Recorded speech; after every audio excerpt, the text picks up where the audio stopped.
यही है कि वह हर चीज को अपने नियंत्रण में रखना चाहता है।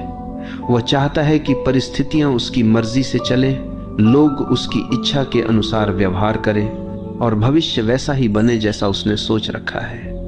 लेकिन जीवन कभी किसी की इच्छा से नहीं चलता। जीवन अपनी धारा में बहता है और जो इस धारा के खिलाफ जाने की कोशिश करता है उसे केवल पीड़ा मिलती है।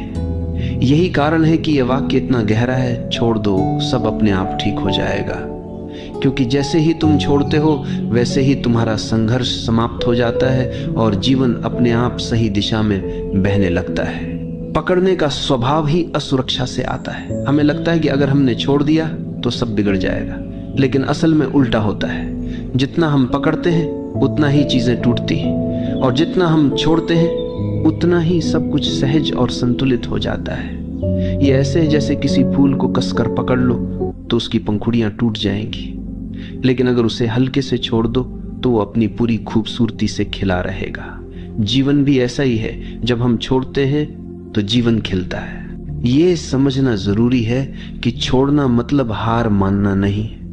छोड़ना मतलब है जीवन को उसके स्वभाव के अनुसार चलने देना।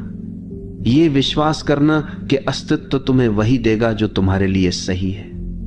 हार मानना निष्क्रियता है, लेकिन छोड़ना सक्रिय विश्वास है। ये भरोसा करना है कि अगर मैंने पकड़ छोड़ी तो जीवन मुझे संभाल लेगा।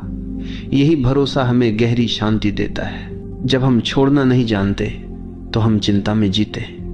हम हर समय ये सोचते रहते हैं कि कल क्या होगा, लोग हमारे बारे में क्या सोचेंगे, हमारी योजना सफल होगी या नहीं, और ये चिंता हमारी ऊर्जा को खत्म कर देती है।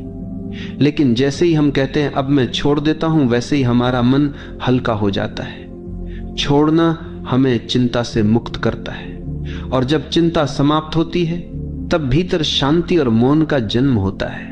यही मौन हमें सबसे बड़ी शक्ति देता है। छोड़ना हमें प्रेम में भी गहराई देता है। जब हम किसी को पकड़कर रखना चाहते हैं तो प्रेम धीरे धीरे बोझ बन जाता है, लेकिन जब हम छोड़ दे